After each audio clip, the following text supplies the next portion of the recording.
je suis neuroradiologue interventionnel, donc je prends très peu en charge des endocardites infectieuses, mais on est sollicité de façon régulière pour des discussions de prise en charge diagnostique ou thérapeutique pour des patients avec des endocardites et des lésions, des atteintes cérébrovasculaires. Donc avant de vous parler d'anévrisme mycotique à proprement parler, je vais vous parler d'anévrisme sporadique, la principale pathologie qu'on prend en charge en parallèle de l'AVC ischémique, des malformations artério-veineuses. Et je vous parle des anévrismes sporadiques pour illustrer à quel point les anévrismes mycotiques sont particuliers dans notre prise en charge, tant sur le plan diagnostique que de leur traitement. Donc un anévrisme sporadique, c'est une lésion sporadique intracrânien, bien entendu. C'est une lésion saxiforme dans l'immense majorité des cas. C'est une lésion de bifurcation, donc qui siège sur la bifurcation d'une artère. C'est une lésion sur une artère proximale du cerveau et sur des sites stéréotypés, par exemple l'artère cérébrale moyenne ou l'artère communicante antérieure ou la terminaison du tronc basilaire. Et c'est une lésion qui est très fréquente, 2 à 5% de la population. Le risque de rupture, lui, est faible, mais la lésion elle-même est fréquente. Quand on a un anévrisme et qu'il faut le traiter, quand une indication thérapeutique est posée, il y a deux grandes familles de thérapeutiques. Il y a le traitement chirurgical, dont l'archétype c'est le clipping. Ce que vous voyez à gauche, globalement, c'est une pince à linge qu'on met sur le collet de l'anévrisme. Et il y a le traitement endovasculaire qui consiste, dans la grande majorité des cas, à combler l'anévrisme de l'intérieur. Donc, on navigue un microcathéter dans la poche anévrismale et on déploie à travers la lumière du microcathéter ce qu'on appelle un coil. C'est un fil de platine qui va s'embobiner, qui va occuper environ 30% du volume de l'anévrisme et thromboser le contenu anévrismal. Il y a ensuite des variantes des différentes techniques endovasculaires. La chirurgie reste assez constante. Vous avez par exemple de gauche à droite le coiling avec remodeling où on a un microcathéter qui porte un ballon qu'on inflate de façon transitoire en regard du collet de l'anévrisme. L'objectif ici, c'est d'éviter que la masse de coil ne bombe dans l'artère pendant le coiling. Lorsqu'il y a suffisamment de coil, excusez-moi, les coils se tiennent les uns les autres. Si c'est insuffisant, on peut faire du coiling assisté de stenting. Donc, ce n'est pas les stents coronaires, c'est des stents auto-expansifs qui ont pour objectif d'être un support mécanique pour éviter la protrusion de coil. Et puis ensuite, il y a des stents un petit peu particuliers qu'on appelle les stents de diversion de flux. C'est des stents à haute densité métallique qui ont pour objectif de favoriser l'endothélialisation du collet. La constante de toutes ces thérapeutiques, c'est la préservation de la perméabilité du vaisseau porteur et des branches de bifurcation. Le traitement par occlusion du vaisseau porteur pour un anévrisme sporadique, c'est vraiment exceptionnel. Pour ce qui est de l'indication thérapeutique, encore une fois, deux catégories de patients très stéréotypés. À gauche, les anévrismes rompus qui sont traités systématiquement. Alors systématiquement, ça dépend. Si le patient est pré-mortem, parfois il y a des patients qui sont récusés du fait de leur pronostic extrêmement sombre. Mais la règle, c'est traiter tous les patients. Et puis il y a les anévrismes non rompus, où là c'est beaucoup plus compliqué. Il n'y a aucun essai randomisé qui démontre le bénéfice du traitement des anévrismes intracrâniens non rompus et il n'y a aucune comparaison randomisée entre les différentes techniques. Donc on navigue dans un flou artistique et on se base sur une balance bénéfice-risque un peu théorique, des scores de risque hémorragique d'un côté, des risques procéduraux de l'autre et une décision collégiale. Et ça, c'est pour des lésions qui concernent 2 à 5% de la population. Donc je vous laisse imaginer le niveau de preuve qui concerne la prise en charge des anévrismes mycotiques, qui concerne 2 à 10% des patients avec des endocardites infectieuses, qui elle-même est une pathologie rare. Donc c'est une complication rare d'une pathologie rare. Donc la littérature est extrêmement pauvre. Le terme d'anévrisme mycotique, si on regarde les introductions des articles qui parlent de ça, cite de façon quasi systématique une publication du Lancet qui date de 1885 qui est liée à Osler. Mais en fait, Osler ne décrit pas les anévrismes intracrâniens, il décrit les anévrismes mycotiques comme étant une sorte d'endartérite réactionnelle par contiguïté à partir d'une endocardite infectieuse. Et c'est à partir de cette utilisation du terme mycotique que l'anévrisme post-infectieux, bactérien, fongique, etc., a été décrit comme étant mycotique. Les patients avec des endocardites infectieuses, dans près de la moitié des cas, peuvent avoir des complications neurologiques. Il y a deux grands bras de complications. Il y a la complication embolique, donc un embole à partir de la végétation qui occlue un vaisseau intracrânien sain et qui est responsable d'un accident ischémique. Donc vous avez par exemple en bas à gauche un accident s'il vient droit étendu. Et puis ensuite vous avez la version à minima de ces accidents emboliques, c'est les accidents micro-emboliques qui se manifestent non plus par des infarctus ou des micro-infarctus, mais plutôt par des prises de contraste, dont il est difficile de dire si c'est la rupture de barrière d'un infarctus constitué ou une sorte de micro-abcès. Quoi qu'il en soit, ça c'est le registre embolique. Et puis ensuite, il y a le registre hémorragique. Alors ça va de l'hématome compressif catastrophique, disons, l'hématome malin, à la suffusion hémorragique, bénigne, asymptomatique, et tout le spectre hémorragique entre les deux. Et en fait, ces deux complications emboliques et hémorragiques, c'est un peu la même chose.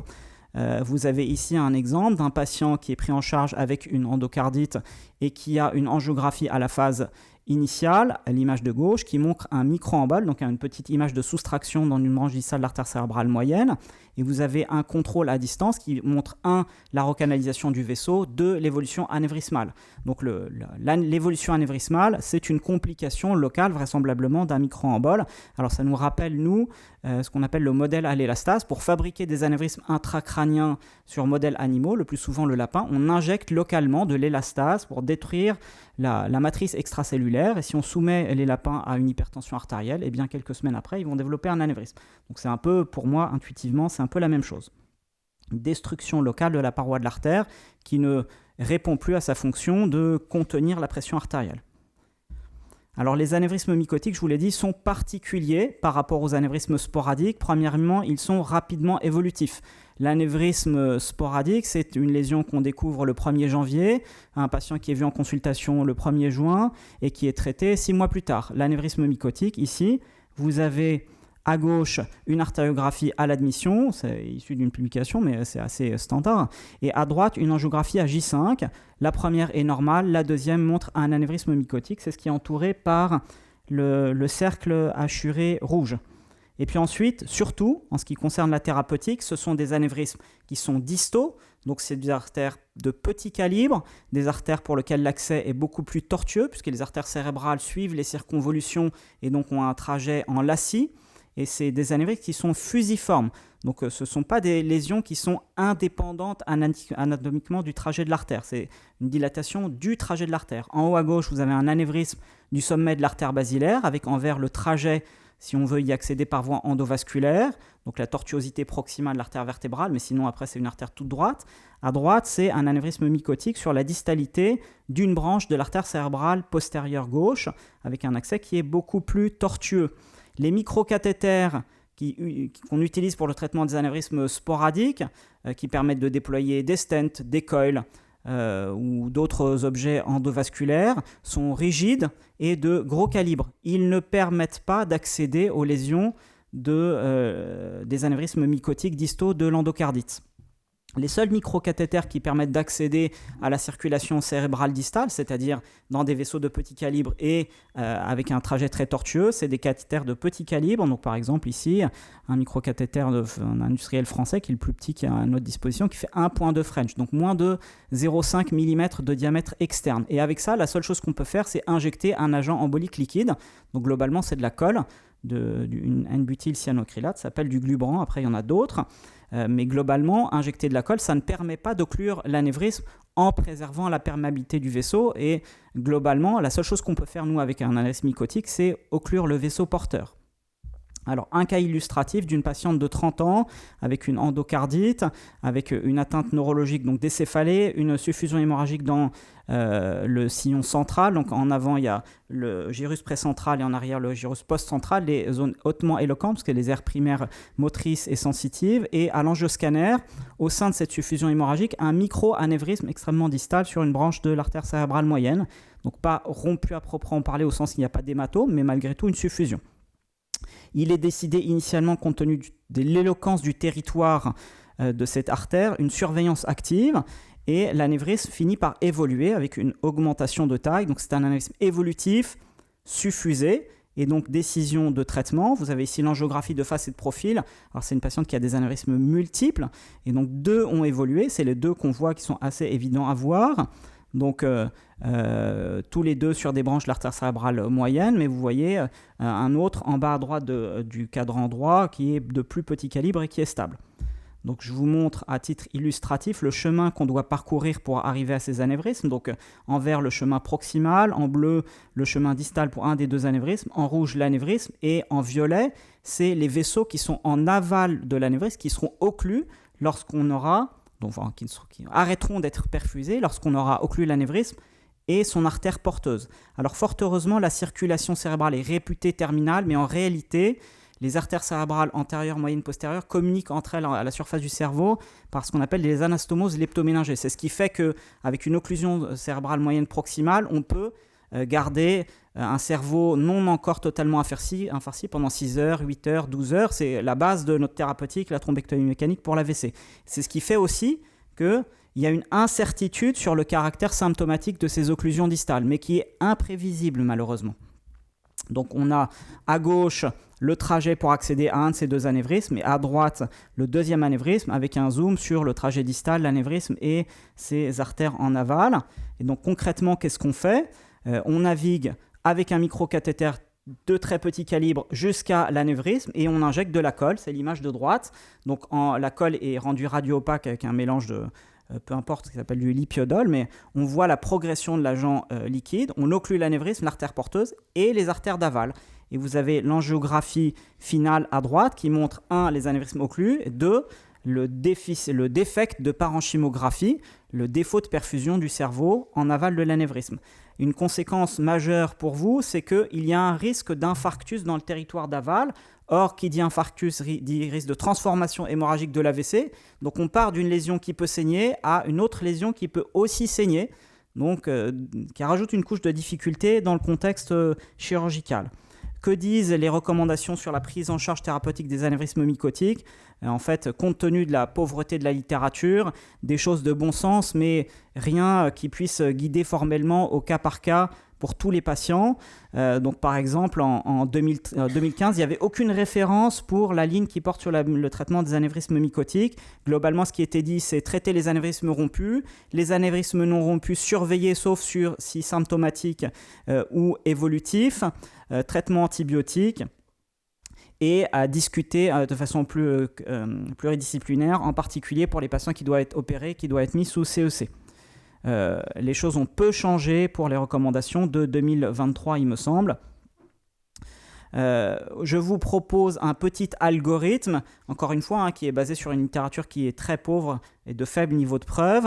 De l'antibiothérapie pour tout le monde parce qu'il y a un certain nombre d'anévrismes qui régressent.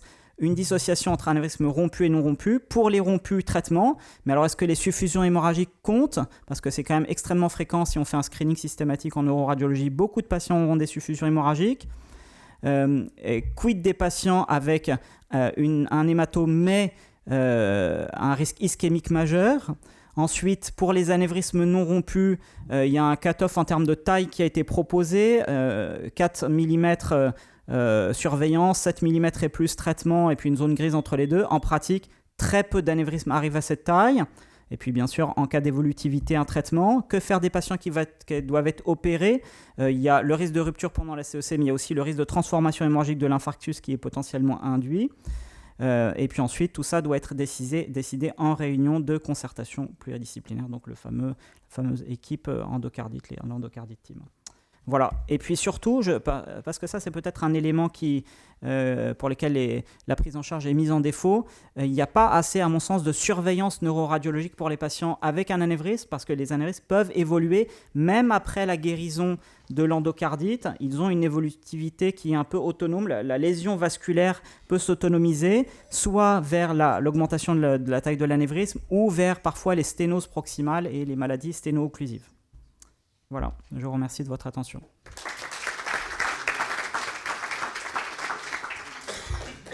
Merci beaucoup, Emad. C'était une très belle présentation. Pas sûr que vous m'ayez rassuré, en effet. Mais alors, la question que je me posais, c'est justement, s'il y a une telle incertitude sur le risque hémorragique une fois traité, est-ce qu'il faut vraiment aller les chercher avant une chirurgie cardiaque, dont on va parler dans un instant ? Je pourrais répondre de façon intuitive, mais concrètement, ça serait... le doigt mouillé. Il y a pas de, la littérature ne répond pas de façon formelle à faut-il dépister, oui, non. S'il faut dépister, est-ce qu'il faut dépister avec des moyens invasifs, donc l'angiographie cérébrale, qui est l'examen le plus sensible de loin pour le diagnostic. Faut-il dépister systématiquement avant chirurgie parce qu'il faut traiter avant chirurgie? Il n'y a vraiment pas de réponse. Des questions? Najib? J'ai un commentaire. Votre question est évidemment pertinente. Faut-il les dépister? Nous, on a tendance à les rechercher. Alors, on n'est pas d'accord. Parfois, on fait des angioscanners. Alors l'angioscanner est plus sensible que l'IRM. Par exemple, je ne pense pas qu'il y ait de neuroradiologues dans la salle, mais en IRM, l'imagerie vasculaire cérébrale s'appelle l'angiographie par temps de vol. C'est une imagerie des artères proximales. C'est le polygone de Willis et les premiers centimètres des artères cérébrales. Or, les anévrismes mycotiques, globalement, c'est des lésions distales. Donc il est extrêmement fréquent qu'une angiographie par résonance magnétique ne prenne pas dans son champ de vue la topographie des anévrismes. Et les angioscanners ont une meilleure résolution spatiale. Mais c'est vrai surtout pour les angioscanners de nouvelle génération. Les angioscanners d'il y a 10 ans ont des résolutions qui sont insuffisantes pour faire le diagnostic de petites lésions millimétriques. Nous, ce qu'on a tendance à faire, c'est de les chercher par angioscanner lorsqu'on a un bilan préopératoire et le malade peut aller à l'angioscanner, parce que quand il y a une indication chirurgicale urgente, il faut les opérer évidemment. Et on fait l'IRM cérébral lorsqu'on a un doute diagnostique pour rechercher l'argument pour le diagnostic ou s'il y a un déficit. Après, la collaboration est très utile et les discussions, parce qu'on est sorti du dogme, on trouve un anévrisme. Il y a quelques années, on disait il doit se faire opérer, il faut fermer, et on voit que c'est beaucoup. Et on a eu effectivement des complications hémorragiques qui ont finalement de fermeture. Hein. Et donc, il nous arrive régulièrement de diagnostiquer et d'opérer en conscience le patient en évaluant le bénéfice-risque après consultation, souvent le vendredi soir. Balance bénéfice-risque, c'est souvent compliqué, mais ce n'est pas une problématique simple. Il faut beaucoup d'humilité et de nuance que tu as apporté, je crois. Merci. Merci.